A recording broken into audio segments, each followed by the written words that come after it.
Mbaje kubasuhuza niyo Daniel nk'ibisanzwe bahaye ikaze kuri YouTube channel yacu narinje kubagezaho inkuru y'umunsi nk'ibisanzwe ariko hagati aho mbanje kubiseguraho kubera ko iyi nkuru rwose hari hashiyeho igihe gitari gito ino nkuru itabageraho nk'ibisanzwe abari babimenyereye abari update kuri account yacu ndetse no kuri YouTube channel yacu bari bamenyereye yuko inkuru ibageraho buri munsi saa 7 kuri YouTube channel yacu niyo Daniel official ariko kubera impamvu natwe zitaduturutseho impamvu zatomye inkuru itabageraho nk'ibisanzwe ku isaha ya saa 7 buri munsi ariko narinje kubabwira yuko nanone inkuru igiye kujya ibageraho buri munsi guhera uyu munsi uboneyeho ino video guhera uyu munsi ku isaha y'isaa 7 ndetse n'indi minsi yose buri munsi ku isaha y'isaa 7 niba ukunda izi nkuru rero iby'umwihariko niba hari icyo zikwigisha cyangwa se zikunezeza nagusaba kuba update saa 7 ukajya ukurikirana ino nkuru kuri YouTube channel yacu.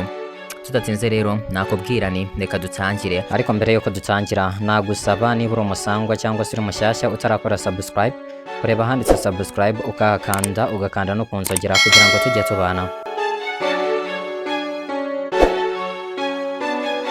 Inkuru y'uyu munsi rero inkuru ngiye kubagezaho uyu munsi rwose irimo isomo rikomeye cyane ndagira ngo uyumve neza kugera ku musozo wayo kugira ngo hagire icyo ukuramo. Igihe kimwe hariho umugabo.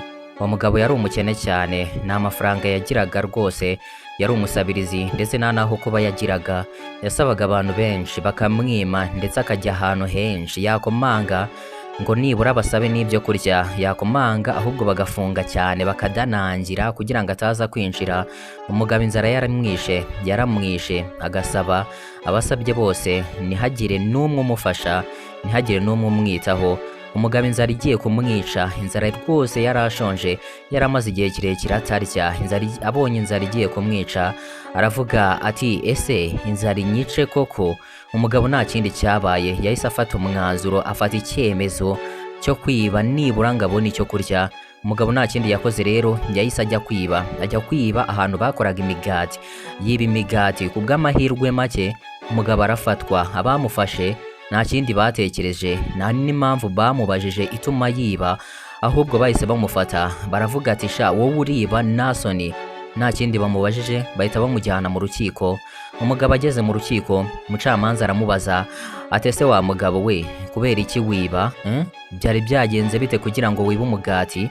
Wa mugabo w'umukene atarasubiza ahita azana amarira menshi mu maso ikiniga kiramwica arangije avuga mu ijwi rituze cyane riti ubu ngubu mbona inzara yendaga kunyica nari ngiye kwicwa n'inzara nasabye abantu benshi nakomanza ahantu henshi ariko nta n'umwe wanyinguriye nibura ngame n'ibiryo byo kurya ku munsi umwe gusa. Rero niyo mpamvu nari nafashe umwanzuro wo kwiba nibura kugira ngo ndamire amagara yanjye mbone icyo kurya uyu munsi inzara ye kunyica. Umucamanza akimara kubyumva yumvisha uburyo umugabo avuze byamuteye gutekereza byinshi atekereza uburyo umuntu yaba yibye ku nshuro ya mbere akiba kugira ngo abone icyo kurya gusa ndetse akiba n'umugati wonyine kugira ngo aramire ubuzima bwe.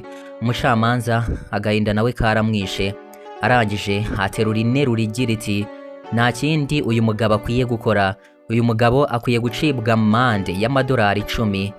Akivuga amadolari 10 abari aho bose bahita batangara ati se ubu amadolari 10 arayakura he koko ko mbona nta kintu yigirira umuntu ugeraho kwiba umugati wo kurya gusa amadolari 10 yayakura he? Mu gihe bagitekereza ibyo wa mucamanza ahita akora mu mufuka we akuramo amadolari 10 ahita ababwira ati dore uyu mugabo amande yaciwe agiye kwishyurwa nanjye. Ubwo mugabo yarabaye free yari kugenda nta kibazo ariko umucamanza we yumvaga ko hari ikintu ataranoza yumvaga ko hari ibintu adakemuye atarakemura neza. Arangije arongera arahaguruka aravuga abwira abari bari muri sare bose bari abantu bagera kuri 48 nibo bantu bari mu rukiko.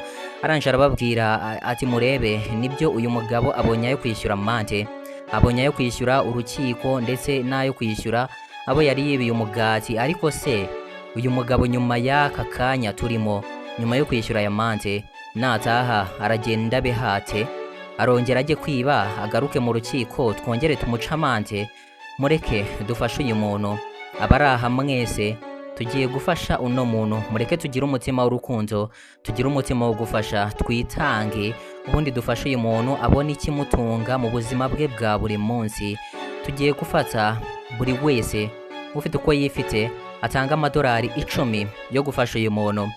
Wa mucamanza arangije afata ingofero yari yambaye ayikuramo, arangije arayitanga ati mwakire amafaranga mugiye gukusanya muyashyire muri iyi ngofero. Ubwo ako kanya mu kanya gato cyane bari gukusanya amafaranga, ingofero yari imaze kuzura amafaranga. Bayabaze basanga ari amafaranga agera ku madolari 480. Ubwo byumvikane neza uko ari abantu bose 48 bari bagiye bitanga ya madolari 10 umucamanza yari amaze kuvuga. Ubwo ya mafaranga yose amaze kubarwa, amaze gukusanwa, wa mucamanza arayafata ayaha wa mugabo. Arangije aramubwira ati wa mugabo we, akira no mafaranga, genda urebe ikintu yakoresha, urebe icyo yamaza, ajya kubyarira ndi, ujye ubona icyo urya buri munsi. Umugabo w'umukene nta kindi cyabaye, yarishimye cyane, ashimira abari aho bose. Arangije afata amafaranga aragenda, ahita ashaka akantu yakora, atangira gucuruza byoroheje. Ntabwo yongeye kwicwa n'inzara kuva uwo munsi, ahubwo yatangiye kujya yinjiza amafaranga yo kurya buri munsi. Iyi nkuru rero twakuramo isomo, ndetse yewe dushobora no gukuramo isomo rirenze rimwe. Inzara rwose, inzara nta kitakora. Niba ugize amahirwe ukabona icyo kurya kuri uwo munsi, shimira Imana, kubera ko hari benshi cyane babuze icyo cyo kurya wabonye. Uko cyaba kimeze kose, shimira Imana, kubera ko hari n'uwakibuze uri gutekereza kwiba akantu gato nibura yashyira mu nda ye kugira ngo aramire amagara ye. Ikindi kandi, niba wabonye icyo kurya ukabona mugenzi wawe atagifite, ntuzatume mugenzi wawe yicwa n'inzara kandi ufite, uzamufashe. Ntawamenya, baravuga bati gira neza wigendere, neza uzayisanga imbere. Uzafashe ubundi wigendere. Burya inzara nimbi, inzara ishobora gutuma umuntu akora ikintu atateganyije ndetse yewe atanapanze kugira ngo aramire amagara ye, kubera ko inzara irica.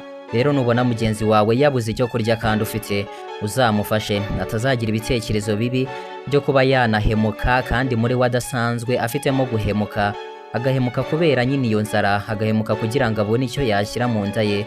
Uzamufashe niba bishoboka. Irindi somo twakura muri iyi nkuru kandi, niba ufashije umuntu, niba ubifitiye ubushobozi koko bwo kumufasha, wimufasha ngo umuhe icyo kurya ako kanya gusa, ahubwo mufashe umwereke n'inzira y'uburyo nawe yajya abona icyo cyo kurya buri munsi, atongeye gukenera ubufasha bwawe. Mufashe, ariko umufashe ku buryo atazongera kugukeneraho ubufasha.